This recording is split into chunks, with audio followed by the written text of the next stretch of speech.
The following video contains spoilers. We suggest watching the episodes alone in the dark. Ugh.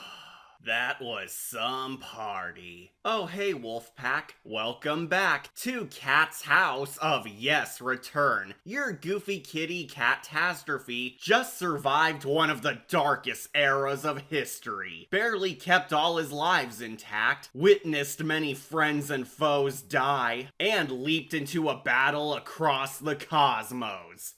But I won't bore you with my dull life story. No, instead we got a different ancient story in mind, brought to you by our glorious ghoul tube, Goosebumps. I'm home.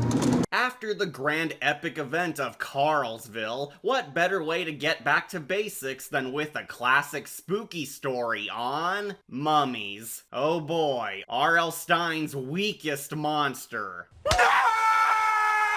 But believe it or not, this is his TV show's first mummy story, which was actually good. Yep, after encountering some truly lousy mummified marvels from both Goosebumps and even The Haunting Hour, we found a rare jewel lost in the horror temple. Literally all our Goosebumps fans have requested this episode just as much as the Elite titles. Some even begging us to do it before the show's original mummy flick, Return of the Mummy, because this is the one which is actually awesome. It goes without saying, but if this is somehow your intro to the Stine saga, Don't Wake Mummies a highly underrated tale of the old TV franchise, as it's an amazing concept full of such gripping dread, high suspense, solid scares, campy fun, and manages to redeem mummies as horrifying monsters, after Prince Koru ended up a weaker boss fight than the Electrocutioner. This is simply another big fan favorite, and everyone, including myself, has been eager to uncover this tomb. Don't Wake Mummy is actually not a big novel, but actually one of the short stories from R.L. Stine's Tales to Give You Goosebumps. Not just any short story adaptation, but in fact the very first short story adaptation the show ever did, because it was around this time where the show staff were running low on Goosebumps books to make into episodes, as Stine was not that far into his universe yet. The TV show was so much quicker than RL was that this episode actually got finished ahead of time, as it was meant to be the premiere of season 3, only for filming to wrap up so fast that it ended up being rewarded to us earlier in season 2. Dreams do come true. As you can probably figure, the show did reshape many of the smaller fables into vastly different stories in order to meet that proper runtime. While a good tale both on film and page, Don't Wake Mummy the episode is not 100% faithful to the source material, as a majority of the plot was drastically altered. The show purges numerous events which occurred, side characters are changed or added in, important plot points are reformatted or erased, and even the whole final act is entirely new and not what Stine wrote. There are some faithful recreations of certain moments and concepts from the short, but overall, it's another episode very different from the original. Luckily, many fans surprisingly still love it overall, because the show won viewers over with some unique ideas of its own. What helps is that it maintains the basic conflict, which made both the short and episode incredibly marvelous. A family accidentally gets a hold of a mummy's sarcophagus, With me in them. where wacky hijinks and childhood trauma ensue. It's honestly the simplest setting in all of Goosebumps, yet to many it really embraces the mummy madness. But was it good enough to still hold up as an exquisite exhibit by today? That's what Professor Kitty is here to find out. A treasure worthy of our museum, or a rotten corpse? This is our excavation on a legendary gem. Don't Wake Mummy.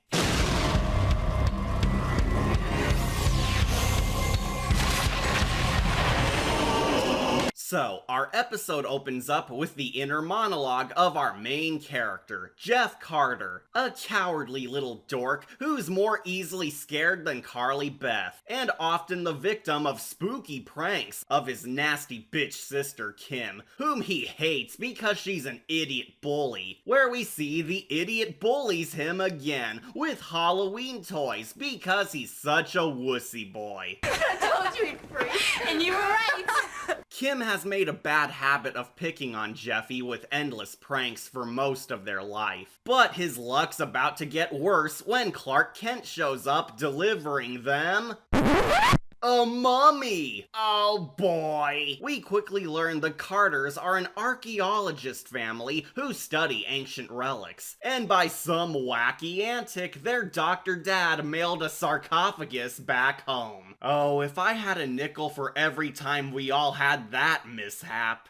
My mailman needs to ask questions. And of course, Jeff's a total scaredy cat thanks to this BS as the mummy looms over, and we get a hilariously doofy scream.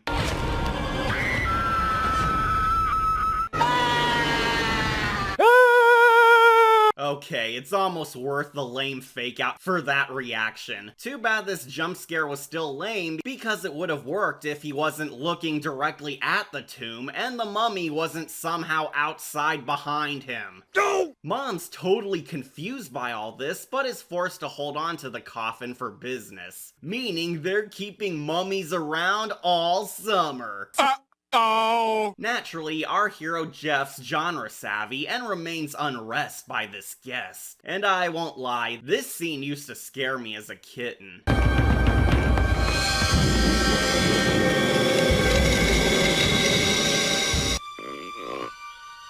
That small statue watching them is our first red flag that the horror is already nesting. Outside of a cool concept of the fear of literally having a mummy living under your home, the production values of this episode are quite decent. This tale's a total bottle episode, taking place entirely within this ordinary family home, as the dread of the mummy waking up is constant, since there's no knowing what kind of curse this undead ghoul will unleash upon our poor saps. For much of the first 2 acts, the mummy has this Black Christmas atmosphere. We know there's a monster in the house and gearing up to rise and slay the cast. However, it's kept hidden in the shadows and built up towards when it'll all go down. The mummy's wake-up call boss fight is a ticking time bomb, keeping us on the edge of our seat, waiting to see what nightmares will happen once the kids, of course, toy with horrors they don't comprehend, until it's too late. Being a bottle episode actually enhances the uneasiness of the dread, but it also deletes all the other areas Jeff goes to in the novel, as he never visits the library or shops. Fortunately, the show atones for that by scaring you with the idea that even your own home's unsafe. The Carter house is actually Freddy and Kara's home from Vampire Breath, remodeled and shot in brighter lighting, as Goosebumps saved on moolah recycling those sets.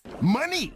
Although there's no secret bat cave here, it's a fun setting, since it takes a typical suburban home and spins it into this unnerving danger zone, as it has a monster who can wake any sec. The acting's pretty decent here as well. I'm genuinely surprised that the entire cast, including a voiceless mummy, really give it their all in spite of being a rather outrageous concept. The boy playing Jeff is naturally talented, as he truly captures that Carly Beth energy of being an innocent, nervous kid afraid of everything, and him being bullied by his bitch sis instantly makes you sympathize with him, because you not only hope the mummy doesn't kill him, but he takes a stand for himself like Caldwell did. Jeff's not really all that iconic among our kid heroes, but he's given a decent arc of conquering his fears, which at least makes you invested in his mummy madness. The parents are fairly good too, being at least fun adult characters for a change, since the eventual mummy being in their home forces the grown-ups to actually encounter the magic too, over ignoring the children's pleas for help. So good to see useful adults for a change on a Stine work. However, the one character who truly sucks is who else? The idiot bully sister Kim, who's a total prick. She's a nasty brat who loves scaring her baby bro, causing tons of drama which happens for seemingly no reason other than she doesn't respect him for being a wuss puss. I had the all-time freak-out scare him with a century plan for him.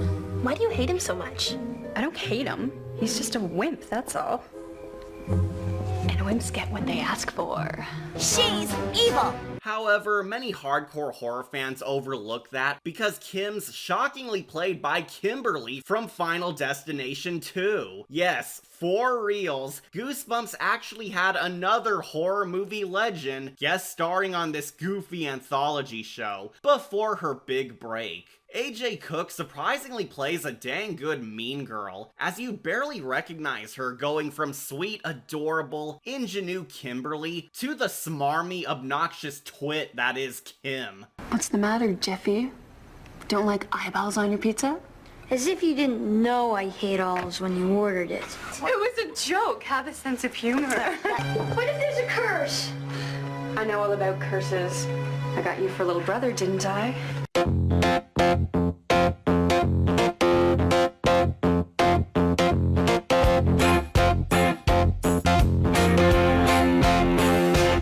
You're a cunt! But yeah, in spite of how fun it is seeing a teen AJ Cook as a bratty Goosebumps sibling, Kim's ultimately the worst, and you pray she gets her comeuppance curse. They cut out their heart and liver and stuff and store it in little jars. The best part is the brain. They pick it out through their nose with this big hook thing. You were really warped, you know that?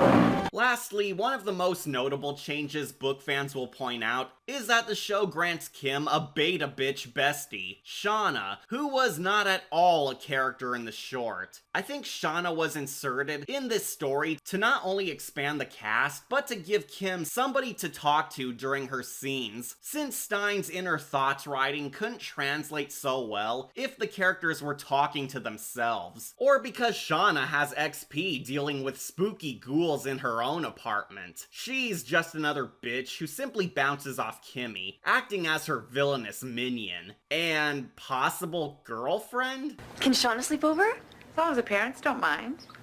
Cool. I bet you never thought you'd get to sleep with a real Yeah, that's for sure. Overall, the cast's at least unique and offers the mummy plenty of victims to target. It doesn't look much like an esophagus.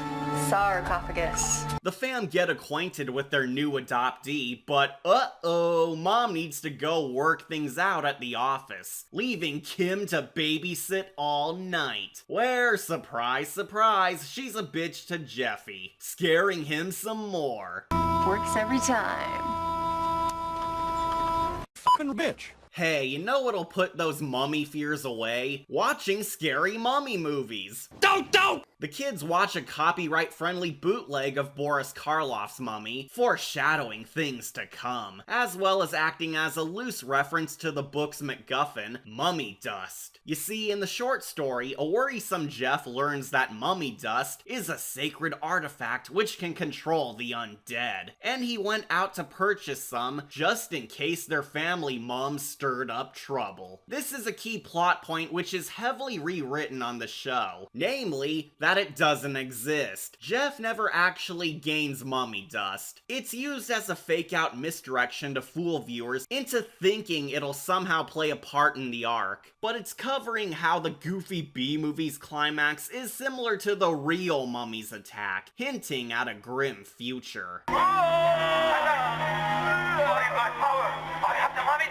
I think older viewers might get a jolly kick out of some of these horror references, since this tale does display a loving tribute for iconic mummy flicks, which has some fun jokes only hardcore fans will laugh at. Come on, Karloff. There's a good boy. But when Jeff pusses out of the scary B-movie, the girls get back at him with a scare by looking at a real mummy. Oh! Like all teenage girls, they of course want to see a dead body disrupting the tomb, revealing that, holy Horus, it's Prince Koru!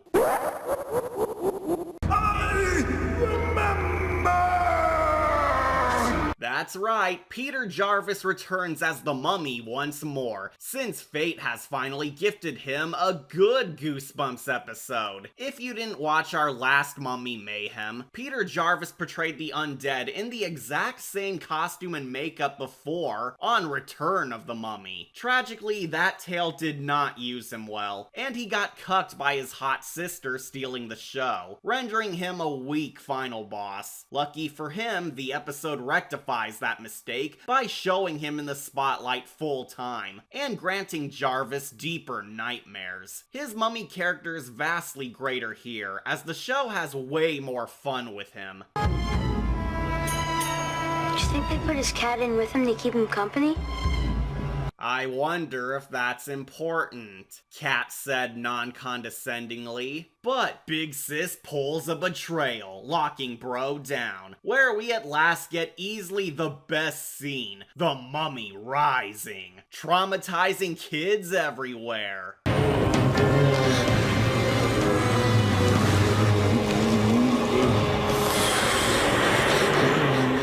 I think it goes without saying, but this scene's awesome. Not only is Peter Jarvis magnificent as a gross, gnarly zombie, but the show absolutely embraces the nightmarish visuals and style to make this demon an ultra-terrifying monster. The Mummy has a lot more importance in the adaptation than he ever did in the short, and the showrunners go out of their way to expand his screen time just to make him all the more menacing. Outstanding work too, because the image of a mummy lurking in your own home is pure nightmare fuel.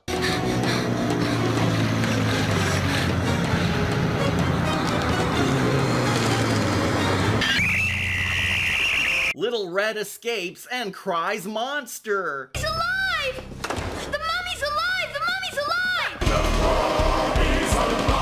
But of course, the bimbos don't believe him, even when noticing something off with their guest. Am I crazy or were his arms crossed before? Shauna, you're right. You are crazy. 2 kids gone die tonight!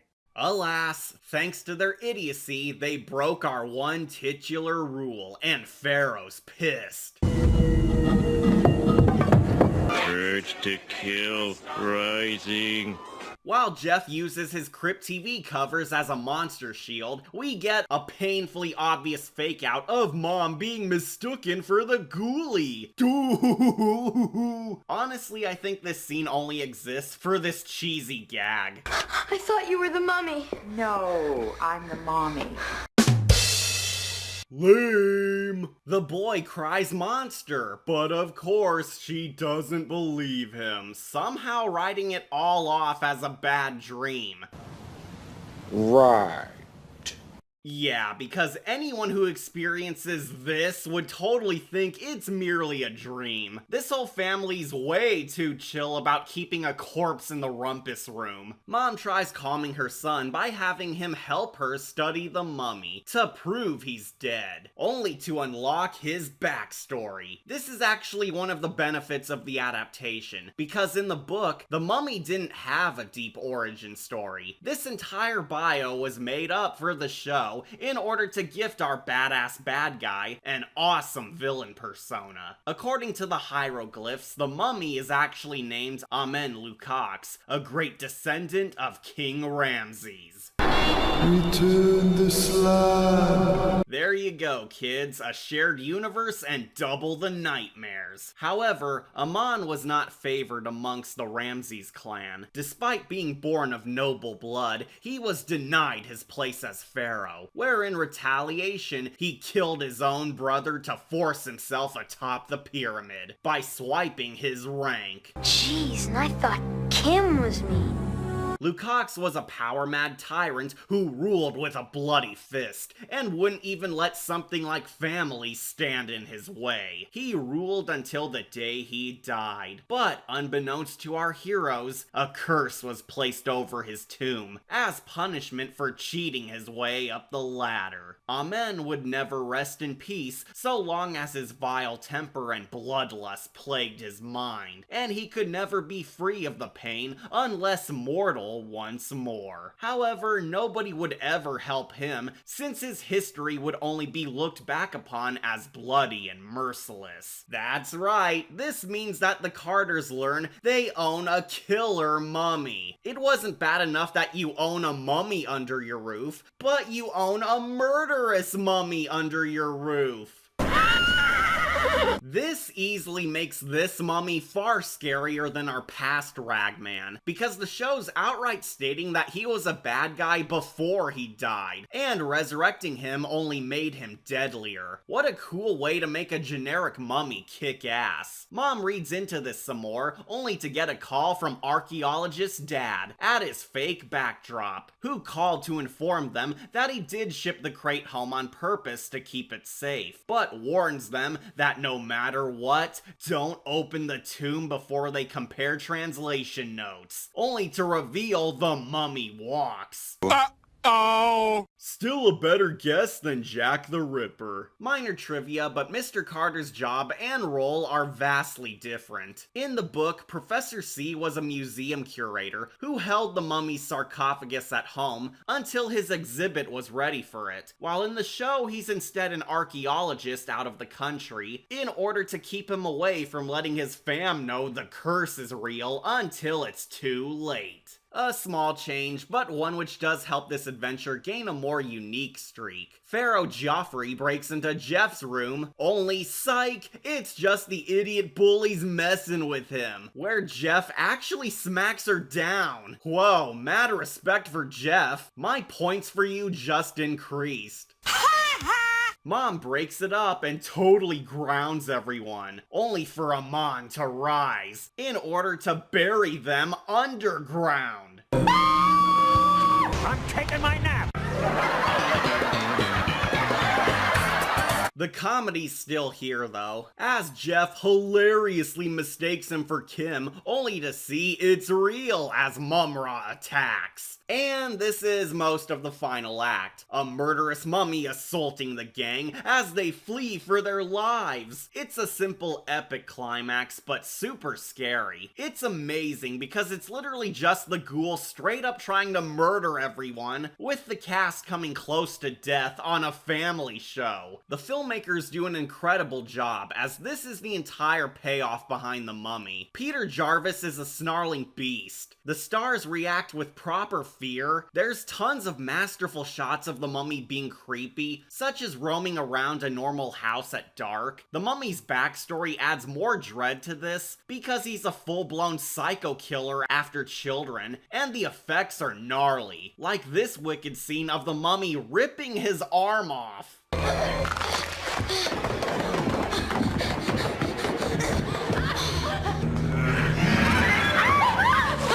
Extremely big shit. This finale's the biggest reason why fans praise this episode, and it's not hard to see why, because the show packs so much fun and unholy terror here. The mummy isn't just standing around or being easily duped, he's a genuine threat who actually goes on a killing spree, and the staff truly built him into a badass ghoul.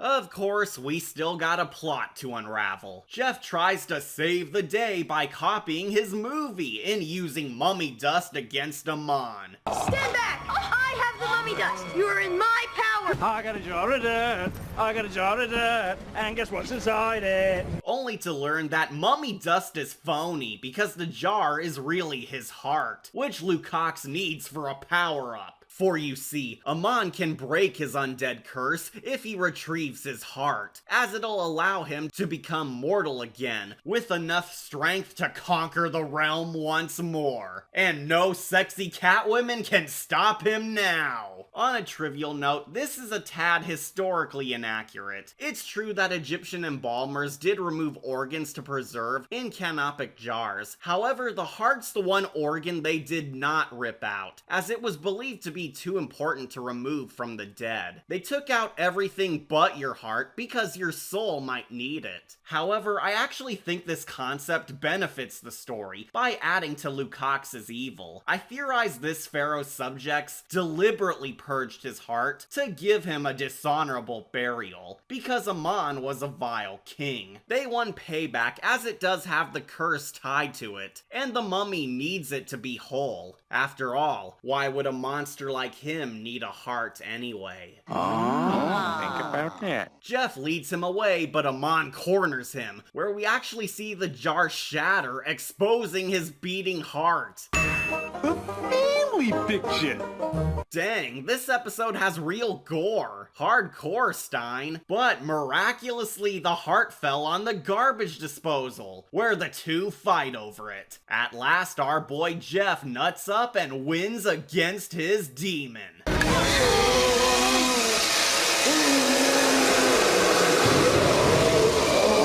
Fatality.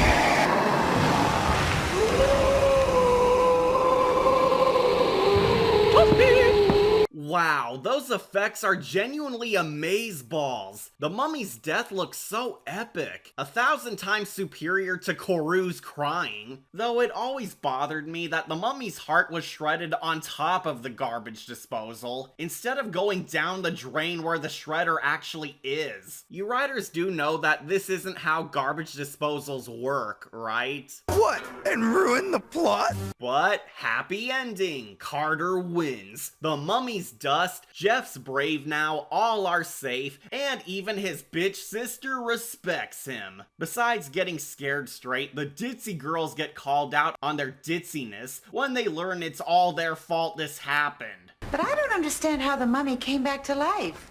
According to legend, he could only be revived if someone opened the sarcophagus and broke the sacred seal. Won't lie, Kim and Shauna realizing they're dumb isn't too satisfying. But what is satisfying is our twist ending. Now tough and ready for the world, Jeff gets the guts to even play with random stray cats. But sadly, he picked the wrong playmate.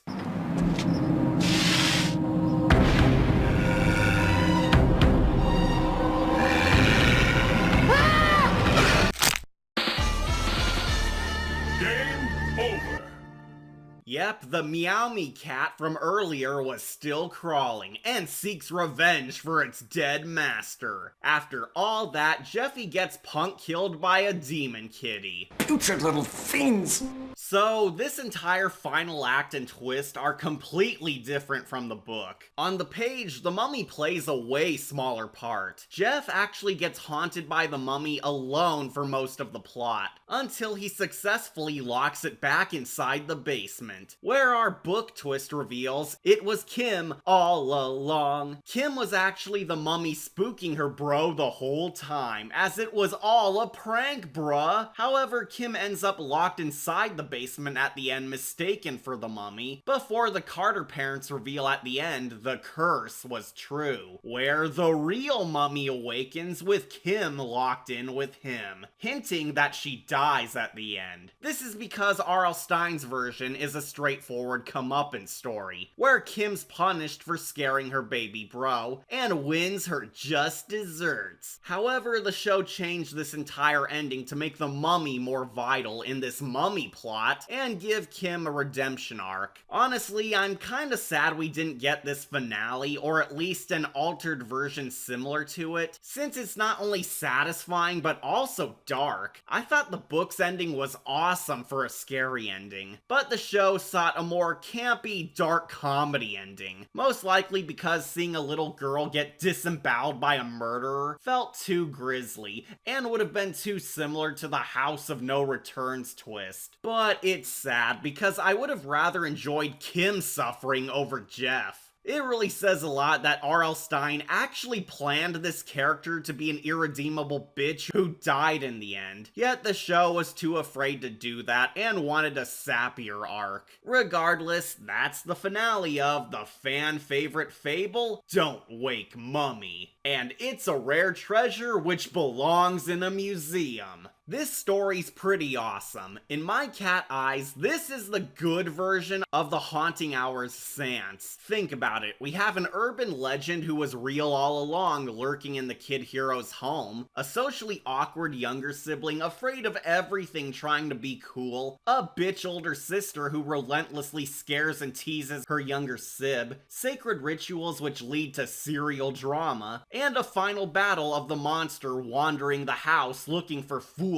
to kill. This is more or less a superior version of Sans, because this series actually does everything right. The monster is interesting and actually on screen for more than half the runtime, to leave a gruesome impression. The characters are genuinely amusing, our boy Jeff undergoes a nice arc of growing a spine, there's a sense of dread given to us early, sinister cinematography to boost the gripping atmosphere, proper build-up to make the creeps scarier, decent twists, and a sense of horror fun. This is a goofy mummy story which embraces being a goofy mummy story. The plot's very simple to follow. Yeah, it doesn't reinvent the wheel or give a new generation their own Freddy Krueger, but it's merely deranged fun. It's so entertaining by making use of the crazy premise of an ordinary average kid having a monster walking around their house and attempting to kill you and your family. The show adds simple details and bonus material to devise an identity to call its own, and at least takes pride in showing off this outrageous concept. Don't Wake Mummy just has so much fun, and a true love for making mummies scary for kids. Jeff's an okay kid hero. He's likable enough to follow, but not too deep. He's clearly a cool self-insert for the regular kid viewer to see themselves as, since he wants to be brave and face horror firsthand, so not to be a pushover anymore. Amen Lukacs is naturally a wicked villain. The mummy's scary, gross, savage, and even has a dark backstory. The build-up surrounding him quickly makes him intimidating, and his final showdown kicks ass. The final act's easily the best Goosebumps action scene, as the style and effects truly make it cool. The sole negative I do have is easily Kim. Kim sucks. She's a bitch for 90% of this episode, and I feel her redemption was mega flimsy. I just have a real difficult time buying her turnaround, because she practically has zero likable traits, making me wish she did die like RL planned. She's simply too mean to like, and I do think some viewers might hate this episode precisely because of her. You were really warped, you know that? I guess we can only hope Kimmy suffers an unfortunate wood chipper accident off-screen. Outside of one downer brat, this tale as a whole is marvelous, and could serve as a solid beginner's intro to Goosebumps as a whole, since it has everything which made the franchise so fantastic. I highly recommend it, since this has some rad scares and twisted writing, which help revive the magic of mummies. So, I grant this exhibit a gold skull. Almost perfect, but loses by a Kim. I don't hate him. He's just a wimp, that's all. Overall, this tale's ludicrous fun, which many will enjoy since it's unapologetic at being a love letter to retro horror, and showing off that Goosebumps galore. Don't Wake Mummy is a simple tale, but'll bless some one grand horror awakening. I'm your host, Catastrophe, and I need my cat nap. Ugh, move over, Tut.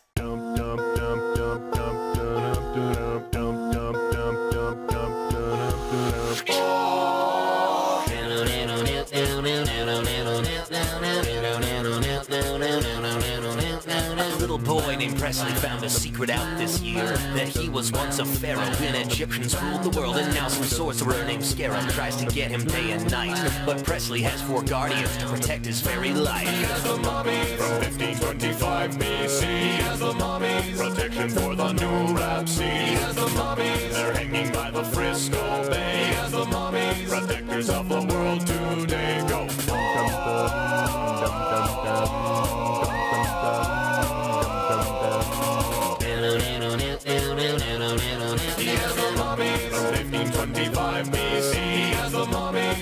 protection for the pharaoh. Tea as the mummies, they're hanging by the western gate. As the mummies, they're gonna save the world today. The Egyptian way, the mummies alive. Alright, finally got time for a top 10. Welp, it's been delightful, Kitten, but we're about ready to leave. Okay, wait, leave? What do you mean leave? You can't go. We're finally friends on the same page now. Very true, but I'm afraid we've chosen our path, Cat. Our time here is over. You've helped us learn so much about ourselves, but we must walk our own way. Go on our own adventures. This is goodbye. Goodbye? You two are really leaving? What about House? Oh, we just finished fixing him. Yep, Katana and I rebuilt him brick by brick. He's golden, and we've added additions. I'm back, baby. Aw, but we could have had so many story arcs from that. Who knows where we could have gone? A story arc about fixing your house? Really? It could work. Besides, why are you leaving? I need you. It's time to move on, Cat. We've got dreams to aspire to that aren't yours. Besides, you don't need us slowing you down. Indeed. You see, after this insane war, we learned something. Catalyst was right. Life's precious and should be enjoyed. We wasted so many years, not just on a pointless battle to get rid of you, but serving under an oppressive regime which only ruined our lives. We never desired evil ambitions, but fell for false promises. Once we woke up to reality, we both realized what we lost. We want to earn something more while we can. The Nega Empire's disbanded. All planets we ruled are free. And so are we. We want to live out our own dreams and obtain the happiness Sir Catalyst died for. Cat, there's a whole world out there, full of wonder, beauty, and impressive feats we could be basking in ourselves. Scaredy Chad and I want to experience that open world, so we've decided that after what we've done, it's best we take our leave. Katana I can understand, but even you, Scaredy Chad? You're not afraid of flying solo outside an armored spaceship? I'm fulfilling my promise to be there for him. I'll keep safe watch over Kitty, by at least taking him under my wing, training him in the Catmarai ways, so he won't be hurt ever again. I'm gonna be a badass mother! I'm sure you will. Are you guys sure you don't want to stay? This channel could use more feline frolics. We're honored, Cat, but we've made up our mind. We've done enough damage to your life and want to allow you to restore it, as well as form lives of our own. We walk new paths now. Besides, we won't sever all ties. Who knows? We may show up on your doorstep again in the future. We'll gladly make pointless cameos or show up when we need a place to do laundry. I can't believe it. We're actually at the end of our chapter together. You know, it doesn't have to be. Why not join us, Cat? Free yourself from this overwhelming spotlight. Do things you've never done before. We built a portal in your house's new room, so now you can go anywhere you wish. If you want a cool location for reviewing, you can. Or if you want to keep up with us, you can join anytime. All it takes is a leap. It's tempting. It really is. Maybe one day I will follow you. But not today. I still have unfinished business here I want to cat-clued. The universe needs good entertainment, and I hope to bring it. I know who I am. I'm a creator. I want to share great amusement with others, whether I'm reviewing it or making it. The door's always open, Cat. But we respect your decision, so long as you're happy. I am, for now. But I've still got some slash in these claws. It'll hurt saying farewell to feline friends, but I understand. Happy tales. Keep in touch? Like you even need to ask. It's been a pleasure, Catastrophe. Stay black, Cat! Dang, so much for adopting new kitties. We'll see them whenever, but those kittens deserve to prowl around. So, where to prowl now, cat? House, take us home.